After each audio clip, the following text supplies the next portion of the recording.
IPL 2026 के लिए royal Challengers Bangalore की टीम ने अपना मास्टर प्लान तैयार कर लिया है। आरसीबी की टीम की जर्सी भी चेंज होने वाली है। बड़ी खबर आरसीबी पर आज इस वीडियो में बताएंगे। नमस्कार दोस्तों, मैं यश तिवारी, आप देख रहे हैं क्रिकेट फटाफट का 1551वां एपिसोड। आज 13 अगस्त की तारीख है और रोज की तरह आज भी आईपीएल को लेकर दिन भर की 10 बड़ी रिपोर्ट, बड़ी खबरें आपकी स्क्रीन पर परोसेंगे। एंड तक वीडियो को देखिए दोस्तों, लाइक और शेयर जरूर कीजिए। आईपीएल 2026 की हर खबर, हर रिपोर्ट हर रोज सबसे पहले देते हैं। चैनल को सब्सक्राइब नहीं किया है तो सब्सक्राइब का बटन भी नीचे हिट कर दीजिए, बेल आइकन दबाइए। चलिए दोस्तों, शुरुआत कर लेते हैं इस वीडियो की आज दिन भर की पहली बड़ी खबर के साथ। तो रॉयल चैलेंजर्स बेंगलोर की टीम ने फाइनली एक मास्टर प्लान तैयार किया है, जिसमें टीम में कौन रिटेन होगा, किन यंगस्टर पर नजरें रहेंगी और क्या जर्सी और होम वेन्यू रहने वाला है, इस पर बातचीत हुई है। पहली बड़ी रिपोर्ट दोस्तों इनके टॉप रिटेन प्लेयर्स के हवाले से निकल कर आ रही है। रिपोर्ट यह है दोस्तों कि ये Patidar, Virat Kohli, Salt, Jitesh, Krunal, David, Tim David, Josh Hazlewood और भुवनेश्वर कुमार, मतलब इनका जो कोर है उसको रिटेन करने वाले हैं। इनकी रिटेंशन लिस्ट फाइनल इन्होंने कर ली है। ये अपने बहुत बड़े खिलाड़ियों को रिलीज करने की तैयारी में नहीं है। ये एक या दो खिलाड़ी को ट्रेड करने की तैयारी में है, जो कि लियम लिविंगस्टोन, जैसा कि मैंने आपको पुरानी वीडियोस में बताया।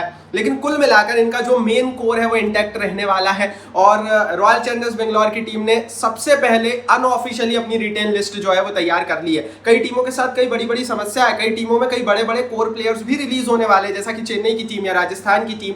लेकिन दूसरी तरफ आरसीबी इंटैक्ट है। कुछ दिन में पंजाब की भी लिस्ट आ जाएगी। सब प्लेयर्स की, सब टीमों की आपकी जो रिटेन लिस्ट बहुत जल्दी आपके सामने पेश करेंगे। चैनल के साथ बने रहिए। आगे बढ़ते हैं। दूसरी बड़ी रिपोर्ट दोस्तों इनके यंगस्टर्स के हवाले से निकल कर आ रही है। रॉयल चैलेंजर्स बेंगलोर की टीम कई यंग खिलाड़ियों को नीलामी में ढूंढेगी और आरसीबी का नीलामी में मेन मोटिव यंग खिलाड़ी ही होंगे। तो वही दूसरी तरफ राशिक डार, स्वास्तिक चिकारा जैसे जो खिलाड़ी हैं, सुयश शर्मा जैसे खिलाड़ी है, ये भी रिटेन होने वाले हैं। तो आरसीबी की टीम ने प्लान किया है कि वो दो कोर को रिटेन करेगी। एक इनके मुख्य खिलाड़ियों का कोर रिटेन होगा और एक यंगस्टर्स का कोर रिटेन होगा, जिसमें 3 यंगस्टर रिटेन होने वाले हैं। बाकी सारे के सारे नीलामी में जाने वाले हैं रिपोर्टेडली। आगे बढ़ते हैं। तीसरी बड़ी रिपोर्ट की यहां से बात करते हैं। रॉयल चैलेंजर्स बेंगलोर की टीम ने अपने होम वेन्यूज पर भी बात की है। अनऑफिशियली आरसीबी के हवाले से यही रिपोर्ट है कि आरसीबी की टीम ने अपना नया घर तलाशना शुरू कर दिया है। आरसीबी की टीम किसी भी छोटे वेन्यू पर नहीं जाना चाहती। रिपोर्ट यह है कि साउथ इंडिया में ही वेन्यू तलाशा जा रहा है। 2-3 वेन्यू ऐसे हैं जिस पर आरसीबी जाना चाह रही है, जिसमें कोची इनकी फ्रंट रनर चॉइस बना हुआ है। रिपोर्टेडली कोची का नाम आरसीबी के मेजॉरिटी ऑफ स्टेक होल्डर्स के सामने है और रिपोर्ट यही है कि कोची ही वो मैदान होगा जहां पर ये लोग अगले साल से अपने होम मैचेस खेलने वाले हैं। हालांकि इनके पास वाईजैक, विशाखापट्टनम भी एक ऑप्शन है, लेकिन वाईजैक ऑप्शन थोड़ा सा आरसीबी के लिए दूरी बनाता है। वाईजैक में हालांकि पहले भी आईपीएल में इस बार भी मैच हुए थे और कई मायनों में कई टीमें यहां पर आकर अपने होम मैचेस खेल चुकी है। वाईजैक का बड़ा स्टेडियम है, कटक भी एक मैदान है। लेकिन कोची क्योंकि बेंगलोर से काफी करीब है और साउथ इंडिया में कोची में अभी तक आईपीएल मैचेस लंबे समय से नहीं हुए हैं, आरसीबी के लिए वहां पर एक खाली जगह है भरने की, जब तक बेंगलोर में नया स्टेडियम तैयार नहीं हो जाता। आगे बढ़ते हैं। चौथी बड़ी रिपोर्ट रॉयल चैलेंजर्स बेंगलोर की नई जर्सी के हवाले से भी निकल कर आ रही है। आरसीबी के कई स्टेक होल्डर ने न्यू जर्सी की भी बात करी है और इसका रीजन है आरसीबी की जर्सी के साथ लगा हुआ काला दाग। दरअसल दोस्तों जो इस साल का आईपीएल हुआ उसमें आरसीबी ने ब्लैक जर्सी पहनी। पिछले साल तक ब्लू जर्सी पहन रही थी, 2025 में ब्लैक कर लिया। नई जर्सी इस बार भी इन्होंने कलर चेंज कर निकाली। एक जमाने में इनकी ब्लैक जर्सी हुआ करती थी, तो 2024 की ब्लू जर्सी से जब ये ब्लैक जर्सी पर शिफ्ट हुए तो इन्होंने खिताब जीत लिया। इस बार खिताब इन्हें मिला। हालांकि जर्सी से कुछ लेना देना नहीं है, मेजॉरिटी ऑफ लोग यही मानेंगे, लेकिन अगर मैं सुपरस्टिशंस की बात करूं तो जाहिर है कि इनको एक खिताब मिला। उस खिताब के मिलने के अगले ही दिन भगदड़ हो गई, जिसमें दुखद 11 लोगों की मौत हो गई और आरसीबी एक बड़े बवंडर में फंस गई। उस खिताब के मिलने के बाद चिन्नास्वामी स्टेडियम आरसीबी के हाथों से चला गया और अब चिन्नास्वामी में शायद आईपीएल के मैचेस कभी ना। केस में भी आरसीबी फंस गई, आरसीबी में विराट कोहली तक आज आ गई। तो ये आरसीबी के लिए, अगर हम आरसीबी के नजरिए से देखें, सुपरस्टिशंस को देखें, तो आरसीबी के लिए ये जर्सी फली नहीं है। दैट्स व्हाई रिपोर्ट यही है कि हो सकता है हमें आरसीबी की एक नई जर्सी देखने को मिले और आरसीबी अपने आप को रीब्रांड करने की कोशिश करे अगले साल के आईपीएल में, क्योंकि आरसीबी के साथ अब हमेशा ये ठप्पा लगा रहेगा कि इन्होंने खिताब जीता और उसके अगले दिन भगदड़ मची, जिसमें आईपीएल इतिहास में पहली बार इतनी बड़ी संख्या में लोगों की मृत्यु हुई, जो कि बहुत गलत था, बहुत दुखद था। अब ये कोर्ट केस है, सब कुछ तो चलते रहेंगे, लेकिन आरसीबी को अपनी छवि बचाने के लिए शायद नई जर्सी हम पहनते हुए देखेंगे। वो कैसी होगी वो तो समय बताएगा, लेकिन कल रिपोर्ट यही आई है कि एक नई जर्सी हम आरसीबी को सुपरस्टिशंस के कारण देखने को मिल सकती है। आगे बढ़ते हैं। 5वीं बड़ी रिपोर्ट की दोस्तों यहां से बात करते हैं। तो रविचंद्रन अश्विन ने चेन्नई सुपर किंग्स को लेकर एक बड़ी बात कही है।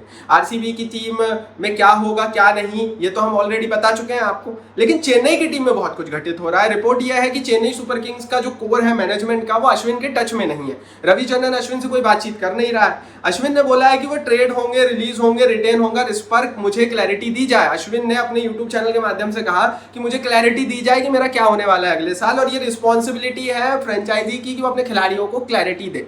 देखो यार, अश्विन आ गए इस बार, हमने देखा चेन्नई की टीम का हिस्सा बन गए, और इसके पीछे कई मूव थे, कई कारण थे। कई लोग ऐसा बोल रहे हैं कि अश्विन में चेन्नई इसलिए जरूरी है क्योंकि चेन्नई सुपर किंग्स को एक ब्रांड वैल्यू की जरूरत है जो कि साउथ इंडिया के खिलाड़ी से आएगी, और अश्विन वो प्रोवाइड करते हैं। लेकिन चेन्नई सुपर किंग्स का जो मैनेजमेंट है ना, वो अश्विन से अब उस तरह का व्यवहार नहीं कर रहा है जैसा सन 2011 से 13 के दौर में किया करता था। अश्विन उस समय चेन्नई की टीम में बड़ा रोल निभाते थे, इस समय नहीं निभाते हैं, और उसी चीज से अश्विन थोड़े से परेशान है। इसलिए उन्होंने बोला है कि भैया उन्हें बताया जाए कि उनका क्या होगा क्या नहीं, जो कि सही बात भी है, खिलाड़ी को पता होना चाहिए।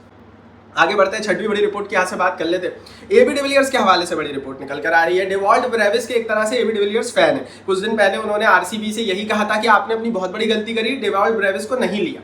अब भैया इन्होंने तारीफ कर दी। कल हमने देखा डेवॉल्ट ब्रेविस ने बहुत अच्छी इनिंग खेली, 40 गेंदों में शतक लगाया, ऑस्ट्रेलिया को T20 में हराया। इसी के बाद एबी डिविलियर्स ने कहा है CSK hits a master stroke. AB de Villiers बोल रहे हैं क्लियर कि चेन्नई सुपर किंग्स की टीम ने एक मास्टर स्ट्रोक मारा है डेवॉल्ट ब्रेविस को लेकर, जो कि उन्हें आगे तक काफी फायदा देगा। Dewald Brevis Chennai Super Kings की टीम का हिस्सा थे, आईपीएल में उस तरह की छाप छोड़ी नहीं है ब्रेविस ने, लेकिन इंटरनेशनल क्रिकेट में अब उनका फॉर्म में आना और डिविलियर्स की लगातार ये बातें कि उनको जरूरी है, ये बताता है कि भैया डेवॉल्ट ब्रेविस बहुत कुछ आगे जाकर देने वाले हैं।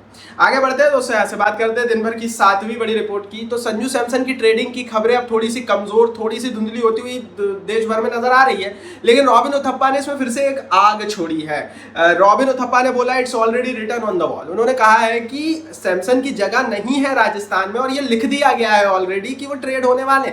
रॉबिन उथप्पा का मानना यह है कि इस साल के आईपीएल में ये पता लग गया था कि जो संजू सैमसन है वो नहीं रहेंगे। उन्होंने 2-3 तर्क और कारण भी दिए। रॉबिन उथप्पा ने कहा कि करेंटली राजस्थान रॉयल्स के पास वैभव सूर्यवंशी है, ब्रियान पराग है, उसके अलावा यशस्वी जायसवाल है। इस करंट सेटअप में जो संजू सैमसन है वो नंबर 4 पर उतर रहे हैं, और ओपनिंग करने वाले बल्लेबाज को अब नंबर 4 पर नहीं उतार सकते, और इसीलिए राजस्थान रॉयल्स भी बहुत ज्यादा कीन नहीं है संजू सैमसन को लेकर। दूसरी चीज उथप्पा ने कही कि इस बार कप्तानी में आउट और इन करना उनको ये बताता है कि कप्तानी का विकल्प भी राजस्थान रॉयल्स तलाश रहा है। मतलब संजू सैमसन शायद कप्तानी में भविष्य में राजस्थान की कप्तानी की लीग में भी नहीं, और ये दोनों चीजें बताती है कि रॉबिन उथप्पा का जो बयान ये बताता है कि संजू सैमसन का ट्रेड होने वाला है। और ये चीज मैं आपसे पहले ही बोल रहा था कि सैमसन ट्रेड होंगे, और जो भी बयान आ रहा है आप उसको बस सुन लीजिए, क्योंकि मुझे याद है कि 2 साल पहले जब हार्दिक पांड्या ट्रेड होने वाले थे, उस समय भी इसी तरह के बयान आया करते थे कि भैया पांड्या कहीं नहीं जा रहे हैं, कहीं नहीं जा रहे। इवेंचुअली वो ट्रेड हुए थे, और वैसे ही कुछ इस बार हो रहा है।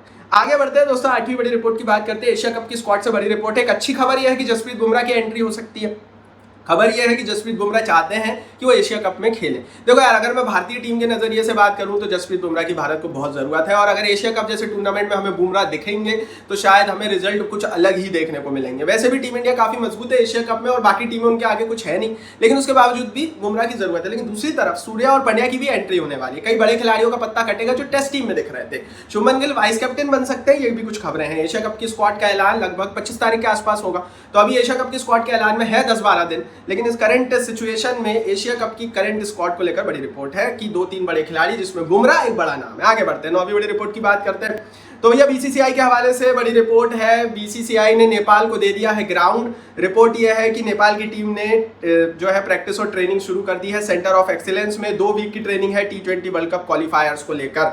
आपको बता दूं T20 वर्ल्ड कप क्वालिफायर्स के लिए नेपाल की टीम ट्रेनिंग और प्रैक्टिस कर रही है भारत में आकर। आपको बता दूं दोस्तों कि भारत में सुविधाएं अच्छी है। अगर मैं क्रिकेट की बात करूं तो अन्य खेलों में नहीं है, लेकिन क्रिकेट में है, बिकॉज ऑफ बीसीसीआई और बिकॉज ऑफ जो पैसा भारत में क्रिकेट में, और उस चीज का इस्तेमाल भी डिप्लोमेसी के लिए होता है।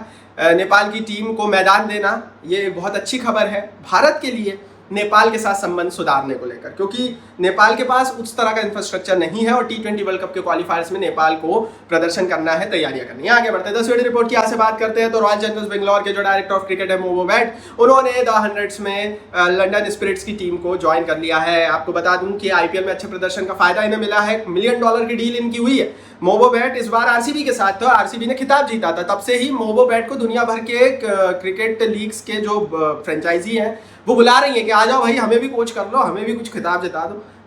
रिसेंटली द हंड्रेड्स में बुलाया। ये थी दिन भर की 10 बड़ी रिपोर्ट। बाकी कमेंट बॉक्स में आप बताओ आपको कौन सी खबर अच्छी लगी, कौन सी नहीं, और क्यों। यूट्यूब कमेंट बॉक्स आपके लिए दिया, अपनी राय लिखी, इस वीडियो को लाइक और शेयर कीजिए। चैनल को अभी तक अगर आपने सब्सक्राइब नहीं किया तो सब्सक्राइब बटन नीचे हिट कर दीजिए, बेल आइकन दबाइए।